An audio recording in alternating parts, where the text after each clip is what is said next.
So, the mysterious and megalithic Baalbek stones have long perplexed the minds of researchers all across the world.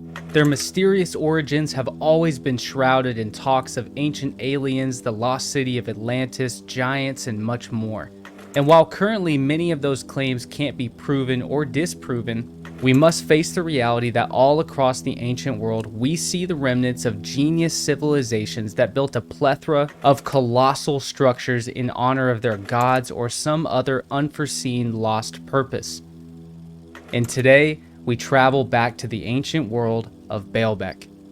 So, the idea of ancient lost civilizations and long lost ancient technology of course intrigues me, and I'm about to show you two examples of ancient civilizations rediscovering even more ancient ruins of a bygone era. In each of these cases, the means by which the ancient structures were built has never been proven, and the size and grandeur of the ancient architecture is mind-boggling in scope. As I said before, these topics of course conjure conversations of things like ancient aliens, and while I do believe that aliens of some kind must exist somewhere, I'm not convinced that they've ever been to Earth. Furthermore, some religious explanations of course may involve the intervention of ancient giants, but I do find some continuity errors with time period and place, preventing me from hypothesizing in this video that any of these sites were built by ancient giants. I'm not against discussing the possibility of things like giants and other religious explanations and discussions, but I do feel that they need to be given their own video and study. So the first example of largely inexplicable ancient sites begins with Teotihuacan, containing some of the largest, mind-bogglingly elaborate pyramidal structures. This site was so lost to history that when the Aztecs rediscovered this site, it had already been abandoned for more than 1,000 years. This lost civilization's means of such enormous construction, their understanding of astronomy, their great reach of influence, as well as their disappearance, has never been fully understood. Similarly, the ancient megalithic city of Tiahuanaco had been abandoned long before the Inca ever discovered the site. Tiahuanaco is a lesser known but incredibly enigmatic ancient site containing a deceptively complex architectural design, meaning that while the architecture doesn't look complex at first glance, the stones used to make up the architecture are enormous slabs of volcanic stone and andesite. Furthermore, the heaviest stone at Tiahuanaco, the plethora litica, weighs in at a colossal 131 metric tons. To give you an idea of how enormous that weight is, you may be more familiar with the size of the enormous stones used to build the Great Pyramids at Giza, Egypt, of which the average limestone block used was roughly 2 metric tons apiece. Now, I should also add here that the exact means by which Tiahuanaco and the Great Pyramids were constructed has never been irrefutably proven. The toll it would take to move stones of this magnitude, anywhere from 50 to 500 miles in some cases, like the red granite enclosing stones used within the King's Chamber of the Great Pyramid of Giza, each weighing anywhere from 25 to 80 tons apiece. In all cases, the traditional thought is that these megalithic stones were transported over water and then by land over seemingly impossible distances. And independent researchers and archaeologists alike have all probably quietly known that these assumptions may in fact be untrue, and that another yet unforeseen possibility may in fact be the truth. At the end of the day, much of this is guesswork, and archaeology is a rough science at best, using what we believe to be the truth of an ancient culture to guide us to an answer. There are plenty of ways to be easily or not so easily misled. That brings us to Baalbek. Deep in the heart of modern-day Lebanon, in the breast of the old world, lies one of the greatest mysteries of the ancient world. It was made textually significant to the historical record while it was under the occupation of ancient Rome from 47 BC until the time of 400 AD. During this time, the site was known as Heliopolis, a term coined under Alexander the Great of ancient Greece after the conquering of Baalbek. The name Heliopolis was derived from their worship of the sun god Helios. However, previously it had been given the name Baalbek by the Phoenicians, meaning Lord Baal of the Bekaa Valley, in honor of the ancient Mesopotamian god Baal. The ancient Greeks identified the Phoenician god Baal with their own deity of Zeus and adopted the temples for their own use. And as with any ancient city that existed in the old world, it was passed through the hands of many different and unique ancient civilizations, each of which repurposed, destroyed, repaired, and built on top of the previous civilization's work. Nearly 1,000 years ago, a report was written on the site of Baalbek, which was already well into antiquity. In the early 1100s AD, Ildris the traveler from the Arab nations visited the ancient site, writing, "The great temple city of astonishing appearance was built in the time of Solomon." Furthermore, just decades later in the year of 1160 AD, Benjamin the traveler of Toluda visited Baalbek and also wrote, "The inhabitants of this country, the Mohammedans, Jews, and Christians all confidently believe that Solomon built both Palmyra and Baalbek." And finally, a third unnamed traveler who visited Syria in the 18th century wrote, "The inhabitants of Baalbek assert that this edifice was constructed by genies or in the service of King Solomon." Baalbek lies in the northern portion of what is considered today to be the Holy Land, an extremely historically and architecturally dense area in the Middle East where many of the events portrayed in the Christian Bible are said to have taken place. Some of which is substantiated by archaeological evidence, some of which is speculated to have never happened, and some of which is undoubtedly lost to the sands of time. Because of this, ancient archaeological sites in this region are seen through the lens of a wide array of views and beliefs. Many of the great archaeologists of the last century all shared the opinion that much of the truth around a particular ancient land can be found in the tales, stories, and beliefs of the native people of the area which descend from the ancient cultures who once lived there, of which these native people are largely ignored and dismissed as being simple and naive. In this case, the ancient stories surrounding the origins of the Baalbek stones are tied intimately with the region of the biblical world. In Genesis chapter 4, the Bible depicts Cain being cast out after the murder of his brother, settling in the land of Nod, finding a wife, and eventually going on to build a city. It is highly speculated that the city Cain built may have been the lower megalithic portions of Baalbek structures, including the enormous trilithon stones, of which these lower proportions would have been built on top of by later civilizations. Furthermore, the land of Nod was likely geographically somewhat close to Baalbek, and with Baalbek's enigmatic nature, of course people of the area wonder if this site may be connected to yet another undiscovered biblical city.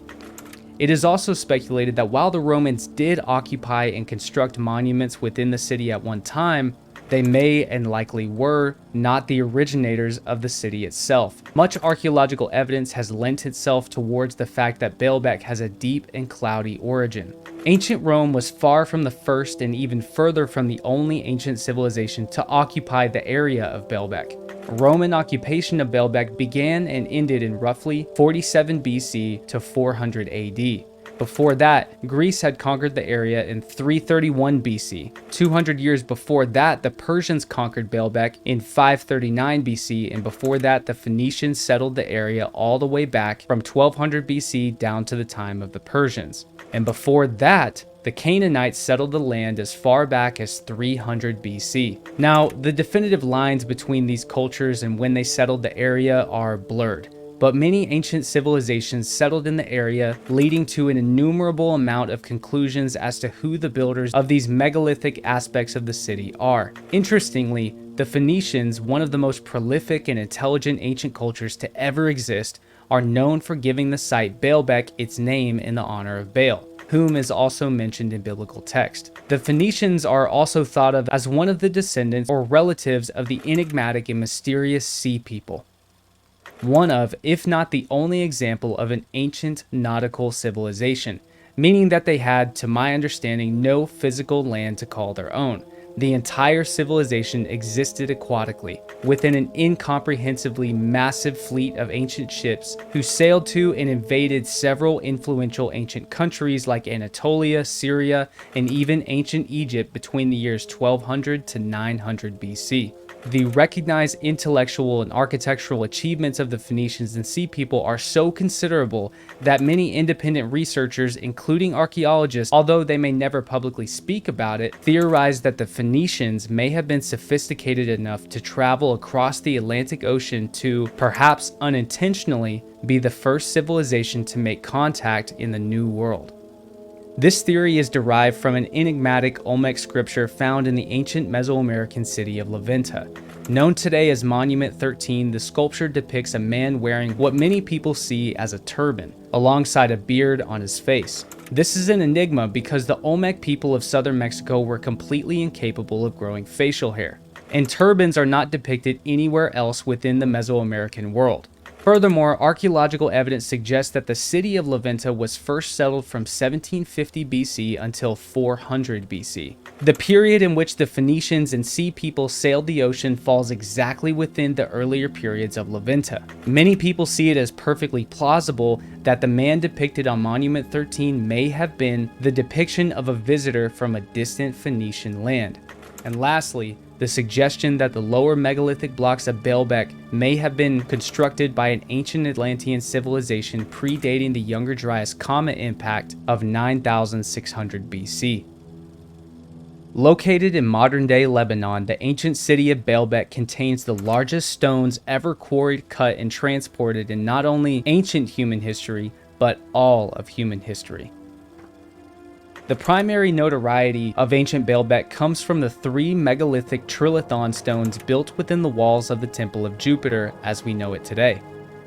The other site of interest is the quarry in which the megalithic blocks were dug from. According to my research, the quarry for these incredibly massive limestone blocks is at least approximately 1/2 mile south of Baalbek proper. The megalithic trilithon stones are estimated to weigh anywhere between 800 and 1,000 tons. They stand at a colossal 14 foot tall, 64 feet long, and have a depth of 12 feet back into the structure. Imagine each of these stones as roughly the same size as a mobile home. Furthermore, by my estimates, they sit at least more than 20, perhaps 30 feet above ground level, meaning they not only were somehow transported at least 1/2 mile downhill and then uphill, they then needed to be lifted and set into place above ground level. Interestingly, whoever the builders of Baalbek were, they decided not to use the largest, heaviest blocks as the foundation, making the construction of the site incredibly more difficult, complicated, and harder to explain. Furthermore, around the trilithon stones are a plethora of blocks lesser in magnitude, but still enormous, reminiscent and similar to the size of the blocks seen within the construction of the Great Pyramids. The blocks are also laid with a great amount of precision, with each block being perfectly cut to fit against the other. The architectural characteristics add to the idea that whoever built this site likely needed to have been, in many ways, as sophisticated and more than the builders of the Great Pyramids of Giza. Even more interestingly and highly speculated about are the blocks that were never transported from the quarry just south of Baalbek, in particular the megalithic block known as the Stone of the Pregnant Woman. This stone weighs in at approximately just over 1,200 tons, and mysteriously beneath this stone was discovered another even more enormous block thought to weigh in around 1,400 to 1,500 tons. So, how old are these stones and who built them? Firstly, I don't subscribe to the idea that ancient aliens from another planet assisted mankind in building the many megalithic structures found throughout the ancient world. I would also be slow to say that giants built these megalithic sites. While giants in my mind seem to be a much more realistic possibility than ancient aliens, I'm not sure where they fit into the timeline. According to the traditional Christian belief, they existed before the time of the Great Deluge or Flood. According to the traditional idea of the biblical timeline, the Great Flood would have occurred somewhere between 2500 and 2000 BC. The issue here is that civilizations like ancient Egypt and ancient Sumer existed during this time with no world-ending apocalyptic interruption of their civilization. Ancient Egypt's civilization continued for another 2,000 years into the time of ancient Rome just after Cleopatra. Furthermore, older stories of great floods had already existed within this area of the world, harkening back to a time much earlier in antiquity when God or the gods were displeased with mankind and destroyed a highly technologically and culturally advanced civilization with a great earth-shattering deluge. These stories can be found in Christianity, Judaism, Islam, ancient Mesopotamia, and the ancient Nile Valley. Now, the scientific evidence lending itself in support of this worldwide cataclysm is the fairly newly acknowledged event known as the Younger Dryas. It is thought that towards the end of the Younger Dryas period, around 11,600 years ago or 9,600 BC, a cluster of comets hit the Earth, essentially liquefying and ending the Ice Age and drastically, rapidly raising sea levels all around the world, especially in North America, Africa, and the Mediterranean Sea. From here, it is theorized that the very few survivors of this cataclysm passed down these stories of a great deluge from the wrath of God over the course of thousands of years until they found their way into the writings of ancient texts like the Old Testament. Where this connects to Baalbek is that many independent researchers theorize that the Baalbek stones were constructed during this pre-flood era by potentially an ancient Atlantean race of giants or humans that once existed. However, the Baalbek blocks were carved from limestone, and limestone comparatively can be much more easily eroded than materials such as granite. So if these Baalbek stones dated back to great antiquity such as before 9600 BC, you'd likely see an incredible amount of loss in precise detail in the carving on the corners. This is due to limestone's ability to absorb and deteriorate from water exposure. Furthermore, much in the same way that Africa's geography was vastly more green and lush just over 5,000 years ago, so too was the area of Lebanon. So if these blocks were built in at least 10,000 BC, they would have undergone 7,000 years of intense water exposure before the area dried up in approximately 3000 BC. If this were the case, these Baalbek stones would likely look much more similar to the blocks found within the Sphinx enclosure, of which scientists like Robert Schoch have at least arguably proven are of great antiquity, possibly beyond 6,000 to 7,000 years old. So, in my mind, while I will never outright say that it is impossible for an ancient Atlantean civilization to have existed, I do not see a possibility as of right now how they or giants could be responsible for the construction of this site. Although in the podcast I'm working on, I will have scientists and independent researchers alike, both theist and atheist, from all fields of view, extrapolating and giving their takes on these topics of great ancient mysteries. The highlights will be posted here on YouTube, and the full episodes can be found on my Patreon. Now, that brings us to the time of the Canaanites, the Phoenicians, Greece, and Rome as the potential architects of Baalbek. The most prominent ancient site inhabited by the Canaanites is likely the well-known city of Jericho, often called the first walled city in history. Perhaps this is why the aspects of its walls are so emphasized in the Old Testament. Jericho is known to have been inhabited as far back as 9000 BC, with its largest stonework being constructed approximately around 5,000 to 7,000 years later during the time of the Bible, roughly 4,000 to 2,000 BC under the Amorites, who are essentially the predecessors to the Canaanites. However, while Jericho is a marvel of ingenuity in its time and place, it does not feature the kind of megalithic stonework found at Baalbek. Following the Canaanites are the Phoenicians, who we've touched on in detail earlier. As with the stoneworks of the Canaanites, I did some research on the other stoneworks of the Phoenicians as well, and came across a megalithic site within the undeniably ancient Phoenician city of Byblos, of which this city was renowned in the ancient world as being a hub for the production of papyrus to be used for writing, as well as its abundance of building materials. From my research, down near the seaports at Byblos can be found walls of megalithic stone smaller than the blocks at Baalbek, but similar to the blocks used in the Great Pyramids. Furthermore, the circular stones you see are actually columns of granite found in southern Egypt, a nearly 1,000-mile journey away, suggesting that either ancient Egyptians constructed these megalithic structures, or the Phoenicians bought the materials from Egypt and sailed them back to Byblos. And from my research, I can't find anything suggesting the former option, so it seems as though the Phoenicians are in fact the architects of this site. Now, does this lend itself as reason to believe that the Phoenicians built Baalbek as well? Potentially. And although Baalbek would be significantly larger than anything else the Phoenicians constructed, it would also be larger than any construction found anywhere else in the ancient world as far as the size of the blocks used. That brings us to the Greco-Roman time period of Baalbek, beginning in approximately 332 BC when Alexander the Great of ancient Greece conquered and renamed the city of Baalbek as Heliopolis. Now, the Greeks were master architects and certainly had the ability to move very large stones. Perhaps the greatest testament to their architectural ingenuity is the Parthenon Temple in Athens, Greece.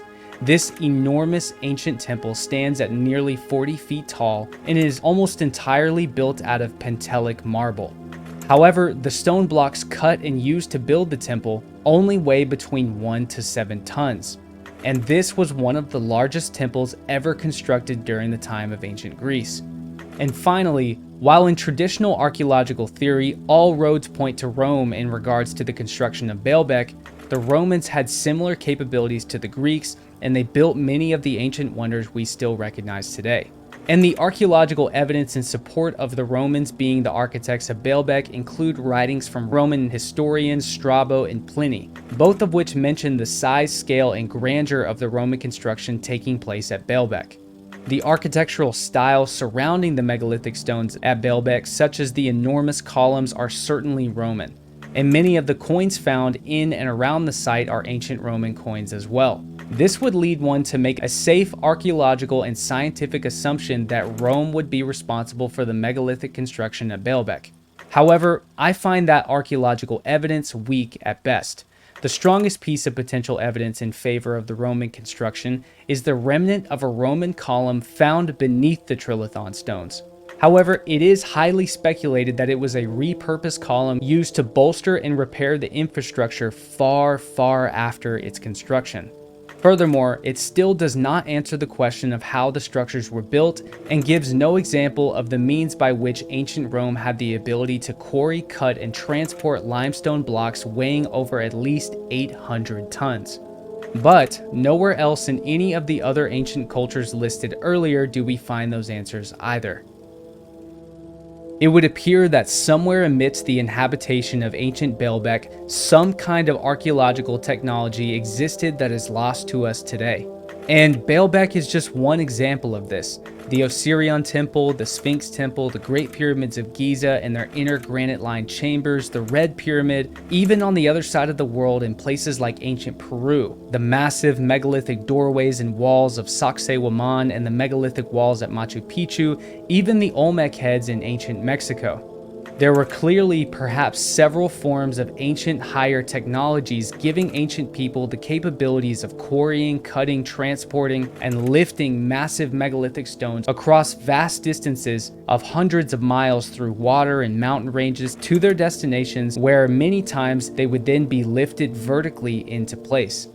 Regardless of your beliefs in regards to an ancient pre-flood Atlantean civilization being responsible for the many megalithic wonders around the world, there is no doubt after the last several thousand years at least, forms of ancient higher technology have been lost to time, buried, or hidden away. All over the ancient world, we are continually discovering new aspects of science that the ancients were already aware of and educated in. And it is likely that during the conquering of many of these ancient civilizations, much of their valuable knowledge stored within their walls was burned, buried, hidden, stolen, and destroyed. There is certainly more to be known of the ancient world than we will ever know. If you guys enjoyed this much longer in-depth study of the ancient, megalithic, and mysterious site of Baalbek, well then please like and subscribe, as it really does give me the ability to continue making these videos. I'm also starting a segment where I will be reading through the comments of these in-depth study videos and responding to each comment individually. So if you have a comment about the video, perhaps something to add to the topic, or maybe there was something that I missed, please leave a comment in the comment section below. These are huge topics, and it might take anyone the course of their entire career to become an expert on any one of these given sites. And I don't believe in ever behaving in a way like I know the absolute truth in regards to anything. Also, as I've said before, I am working on a Patreon exclusive podcast. The highlights will be posted here on YouTube, but if you'd like access to the full podcast, then please come hang out with us on Patreon, where every single tier level will have access to the full episodes of the podcast. I'm Luke Caverns. If you'd like more of these in-depth study videos, please let me know in the comment section below, like and subscribe, and I'll catch you guys next time.